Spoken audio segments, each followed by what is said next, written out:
La Lechuza, or witch owl, is a Mexican folktale that's been passed down for generations. Some claim it's a witch that transforms into an owl. Others claim it's a minion of the devil himself. Today, we'll discuss some of the mythology and variations surrounding this legend, some of the most popular stories, and what you can do if you're attacked by La Lechuza. Next, on Technically a Conversation.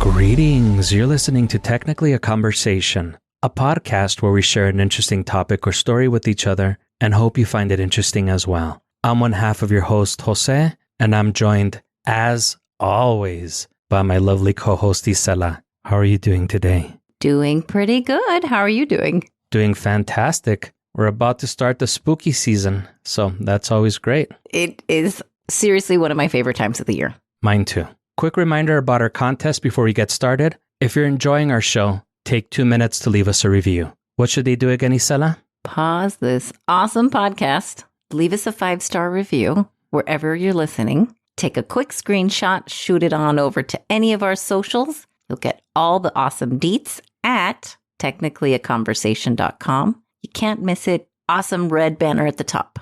That's right. And once you get your review, we'll read it on the show. And once we get 25 reviews, we'll do a drawing and give the winner a sexy Technically a Conversation t-shirt.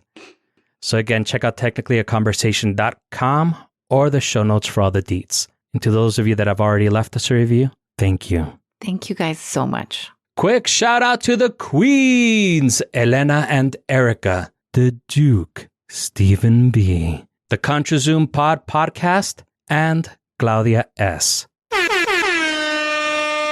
Thank you for sharing our post on your social media. Thank you, guys. With all that business out of the way, ready to get started?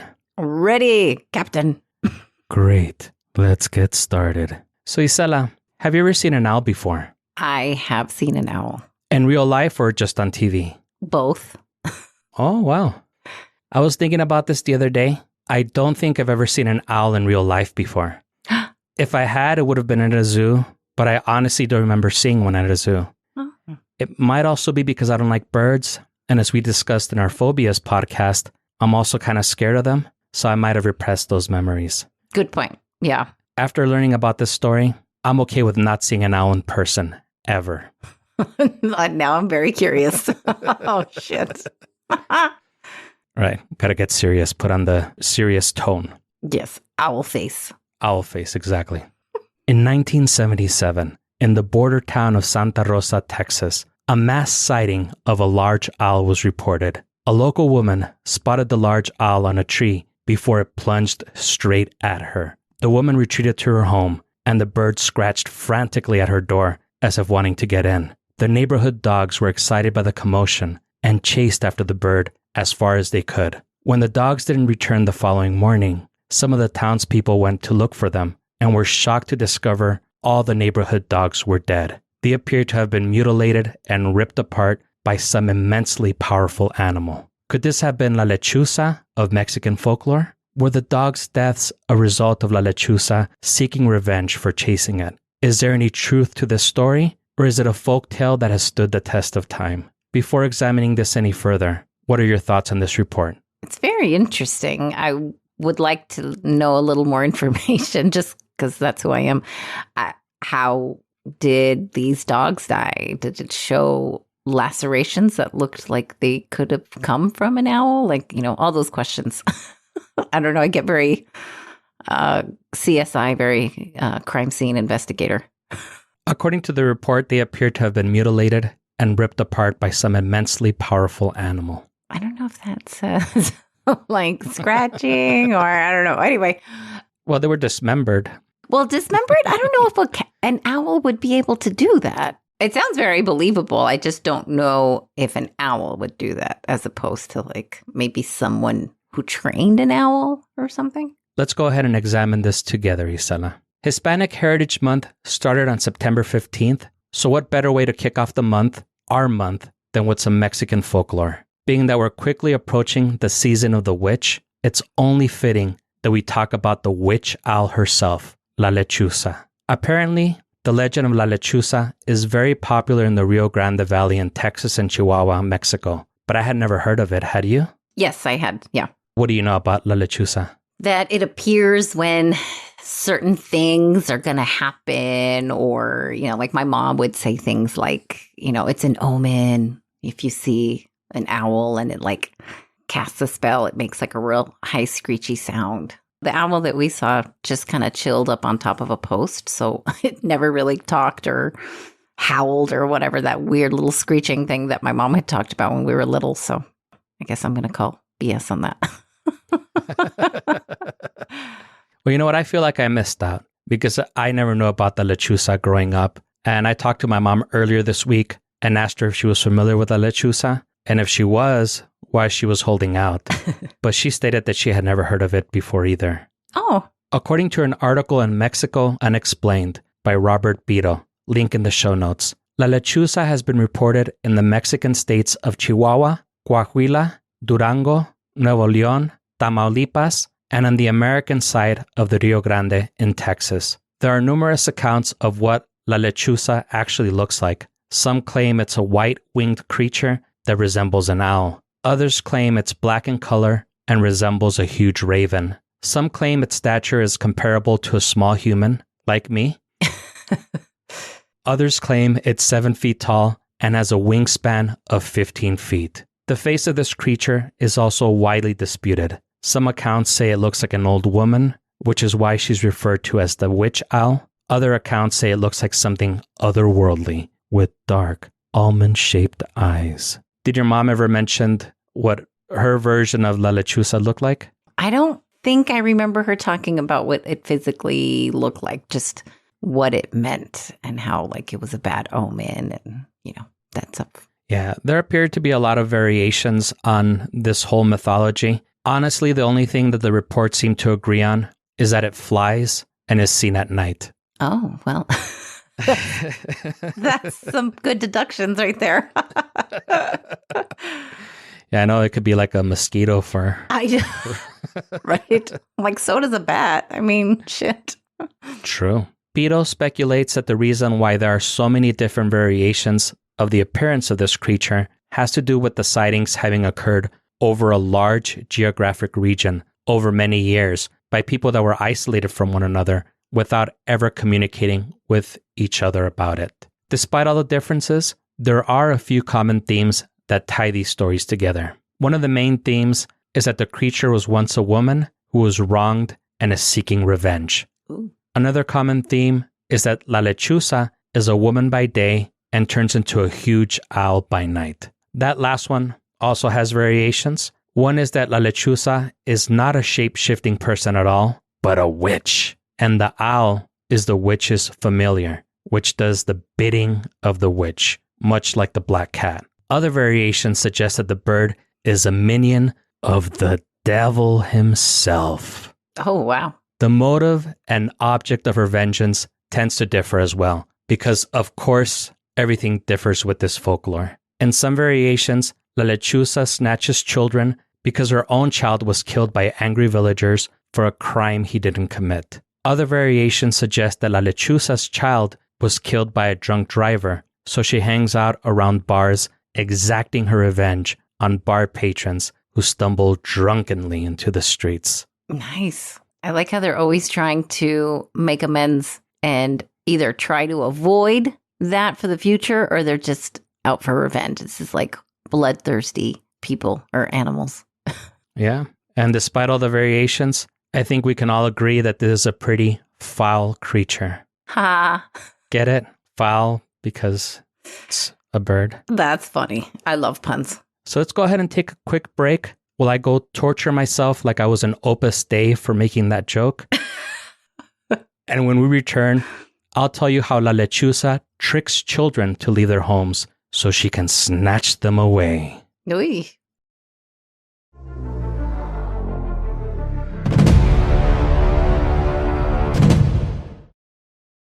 If you like all things spooky, then check out A Spooky Tales, hosted by us, Christina and MJ, where we talk about all things spooky, paranormal stories, haunted places, myths, and legends. Listen to guests tell us their scary stories. And I hear them call me by my name. So I run into the kitchen to check, and there's nobody there. And I start to hear my closet door start to open. Oh, hell no. Inside. Oh, hell no. All of a sudden, for no reason, I woke up in the middle of the night. My eyes just snapped open. And it's that strange feeling that you have when something wakes you up. You don't know what has woken you up until you either see what it was or you hear whatever it was. There are new episodes every Friday. Listen on Spotify, Apple Podcasts, and wherever you get your podcasts, as well as at spookytales.com.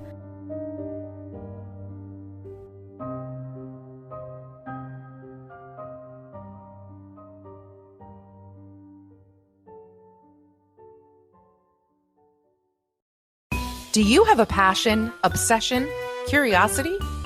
Welcome to The Nerd Expansion, a weekly podcast expanding the definition of nerd, one interview at a time. Hosted by your new favorite weird couple, Nick Bowen and Sasha Weiss. Each week, we interview a new guest who is a self-proclaimed nerd on topics ranging from ancient Egypt, musical theater, the New York City subway system, Pokemon, and many, many more. The more niche, the better. Being a nerd is less about the subject and more about how they feel about the subject. What is their nerd love's origin story? What fuels their passion? Where has their curiosity led them? Is it just an obsession, or did it guide the trajectory of their future? Warning, the answers may shock you. Episodes are released every Tuesday, and you can listen for free anywhere you get your podcasts. We appreciate your support in whatever form you can give. If you want to go beyond listening, visit our Patreon page for bonus content, blog posts, and even live chats at patreon.com/thenerdexpansion. You can also help by following us on Instagram at The Nerd Expansion, on Twitter at Nerd Expansion, and subscribing, rating, and reviewing on Apple Podcasts. We are always looking for new interviewees to join the Nerd Expansion Pack. So if you have a great nerd love, Don't hesitate to contact us via our website, www.thenerdexpansion.com, or email us directly at thenerdexpansionpodcast@gmail.com. Can't wait to have you join us and show us your nerdies! The Nerd Expansion.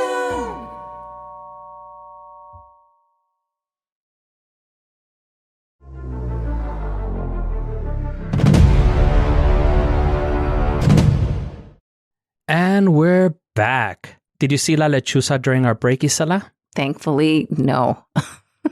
What are your thoughts so far based on everything that you've heard? It completely makes sense now that last part that you mentioned, where it's such a common story or lore through so many geographic parts that it would make sense the actual owl looks so different.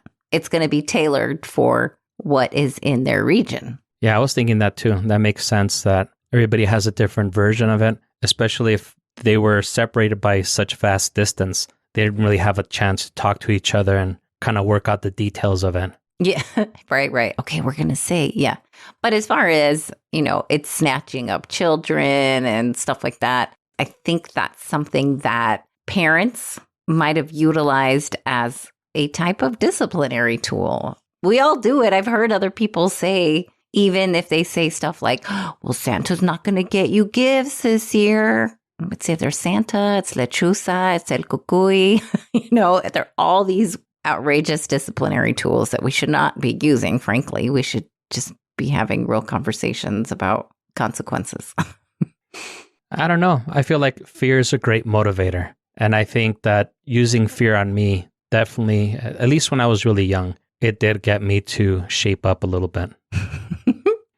I was just afraid of my dad naturally and my mom naturally. So I don't think they necessarily had to rely on things like that. So when my mom told me about Lechuza, it wasn't like, oh, you got to be home by dinner time. Otherwise, she's going to snatch you up. It was not in that form. It was just, this is the story. Totally makes sense. Did you hear a baby crying outside your home during our break?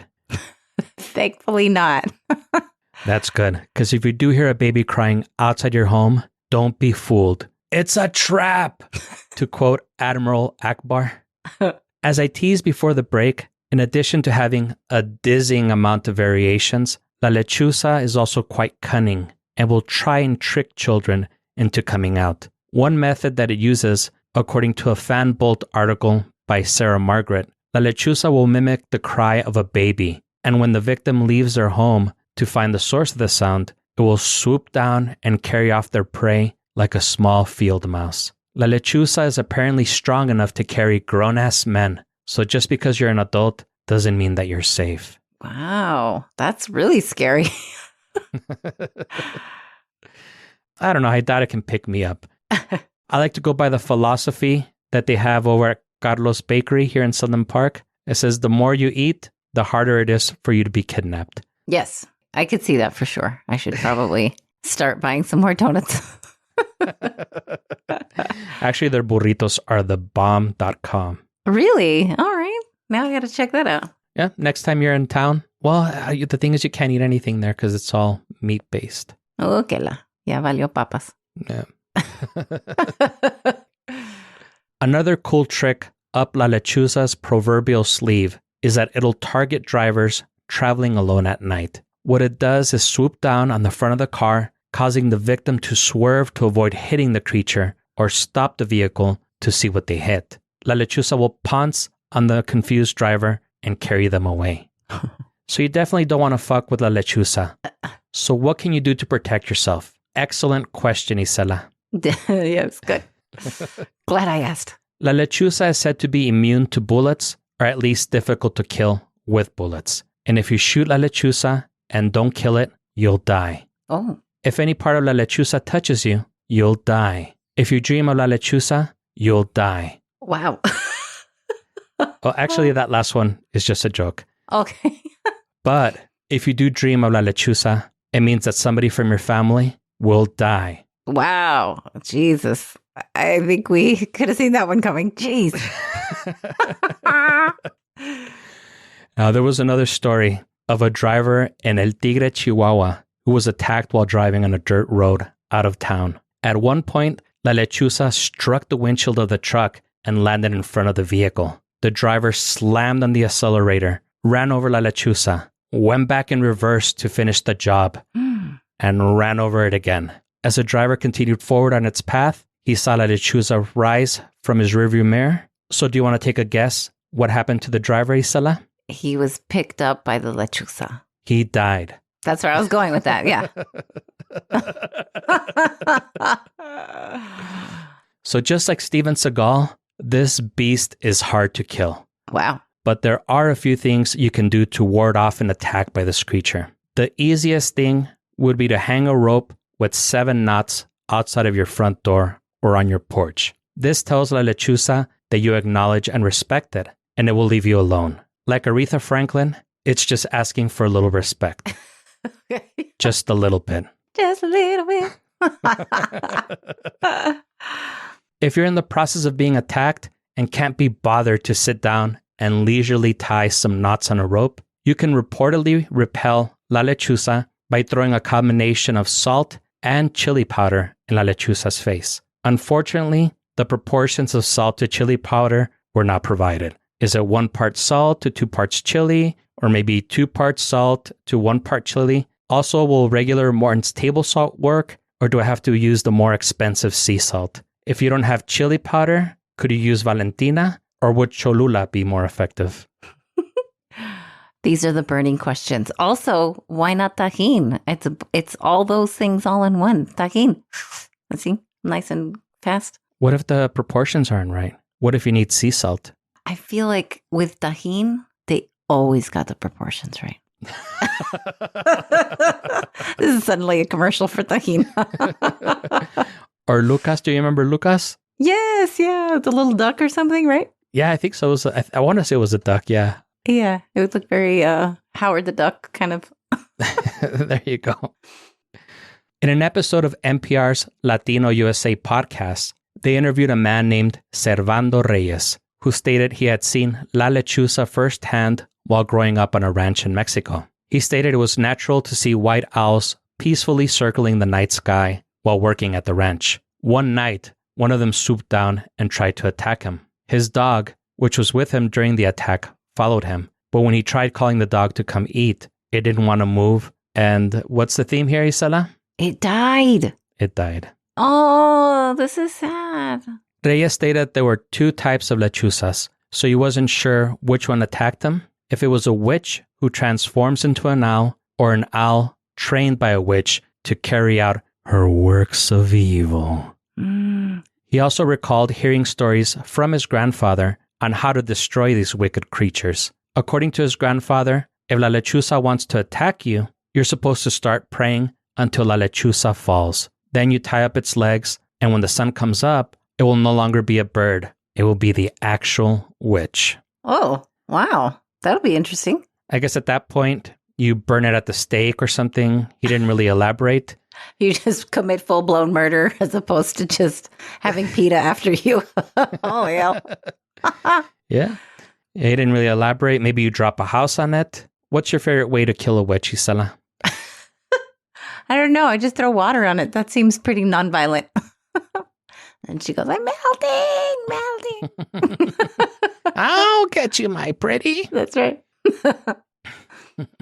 A different Servando Hinojosa, an anthropology professor at the University of Texas, Rio Grande Valley, believes that the stories of La Lechuza date back to pre-Columbian times, when indigenous people cultivated a spiritual connection to animals. When the Spaniards introduced Catholicism and Christianity to the indigenous, there was a clash of beliefs, and the spiritual connection to animals was seen as paganism and devilry, which is a really cool word. Yeah, you just want to say it again. And devilry. As the connection between animals and witchcraft were emphasized by the Spaniards, these animals lost their spiritual connection as allies, and the natives started seeing these night dwellers the same way as the Europeans had been seeing them. Even though most modern people no longer believe in witchcraft or witches anamorphing into owls, children's author Javier Garza feels that it's important to preserve these legends for future generations. Just as these stories were around for our parents and for us, we should preserve them so they'll be around for our kids and their kids. They're a part of our culture, they're familial, they're family heirlooms. They're a connection to who we are and where we came from. As a parent, how do you feel about that, Isela? Have you taught your daughter any Mexican folklore? Has she been raised with any of these stories you and I grew up listening to? She hasn't heard of La Lechuza, but I have to admit, now that this last person puts it like that, I can absolutely see how we do have to kind of preserve these stories where even if we believe them or not, hey, let's pass them down. This is what a lot of people do believe, and you should be aware that this is what our ancestors have grown up with, our grandfathers, abuelitas or abuelitos, whatever, have grown up with. It is really interesting for sure because, you have that firsthand account. This guy's alive. He was talking to NPR. We don't even have to go that far back. It's pretty interesting for sure. But no, my daughter has not heard of La Lechuza yet. Yeah. No, I think it would be cool to share with her for sure. She's heard the stories of La Llorona. I mean, sadly, there's only like 3 stories that really make it out of Mexico, I agree with you 100% though. I think if I were to have kids, I would want them to grow up learning these stories. That would motivate me to learn more of them because I would never want my kids to forget their culture and forget their identity. And even though my Spanish sucks now, I would want them to learn it as well. I think reflecting on our heritage shouldn't be something that we do 1 month out of the year. It should be an ongoing process. Again, I say this as a non-parent, but I can't imagine a time I'll ever feel different about that. Well, the good thing is you still have influence over kids like your godson and then the newest baby that has arrived. So, yeah, for sure. I think even if you are not necessarily a parent, you still get to influence them in positive ways like that. My daughter she still has a whole playlist in just Spanish. So, she still sings stuff like that. So there are things that we still definitely preserve. But yeah, I think folklores, like legends and stuff like that, we could definitely be doing a better job on learning more of it. I agree. I think it's important. Yeah. So let's go back to the beginning of the podcast. Remember the story I shared with you? The La Lechuza attack that happened in 1977 in Santa Rosa, Texas? The one where all the dogs died? The dogs, yeah, were ripped apart. So I tried going through various newspaper archives trying to find any reports of any of this, and I found nothing. Sad. You would think this was probably the most exciting thing to ever happen in a small, sleepy town like Santa Rosa, and it would have taken over the headlines for at least a week. Yeah. But not one single report. Smells like a government cover-up. Really? No. Just kidding. No, probably didn't happen. I'm a skeptic, so I honestly don't believe any of this really happened. But I still value the stories for them being just good stories and being a part of our culture. Right. So any closing thoughts on La Lechuza? If you were a witch, would you want to anamorph into an owl? Honestly, I think I would. Let's think about it. Owls seem to look trusting because they're supposed to be wise if we think about the first things we think about, right? They're like, oh, they're associated with the whole wise old owl type of phrase. And I don't know if you've ever seen them fly, but they don't make any noise. I don't know what it is, but they make like zero noise. They're like the Prius of owls. And yeah, I mean, all those things would be great. And you're nocturnal. Hell yeah, that's awesome. You have big claws. Who doesn't want that? I'm trying to grow out my nails still right now. Yeah. So that way you'll be ready for your transformation. Yeah. I'm halfway there. Now I just got to get that cackle laugh or whatever she does. You know, it's funny you were mentioning that owls don't make any noise because one of the, I guess, common themes about La Lechuza, and I didn't bring it up just because I didn't find it in too many places, just found it in a couple of sources. It was saying that if you hear a lechuza whistle, you're not supposed to whistle back or mimic it. Because if you do, what's a common theme again, Isela? Ooh, you're going to get struck by lightning. I'm just kidding. You're going to die. Oh, wow. Yeah, apparently it'll attack you if you mimic it or if you whistle back at it. So they don't like to be mocked. That's what that tells me. Or they don't want to be objectified. They're like, hey, hot lady. And then they're like, what, bitch? Just kidding. Well, since you said bitch, No. On that high note, we hope that you enjoyed the show and you join us again next week. If you're enjoying the show, leave us a review, tell a friend, and subscribe wherever fine podcasts are sold. You. Follow us on the socials at GreetingsTAC. Email us at greetingsTAC@gmail.com or leave us a voicemail at 915-317-6669. If you're nasty and have a story to share with us. But not nasty stories. Thank you. Depending on who sends them. No, I'm just kidding.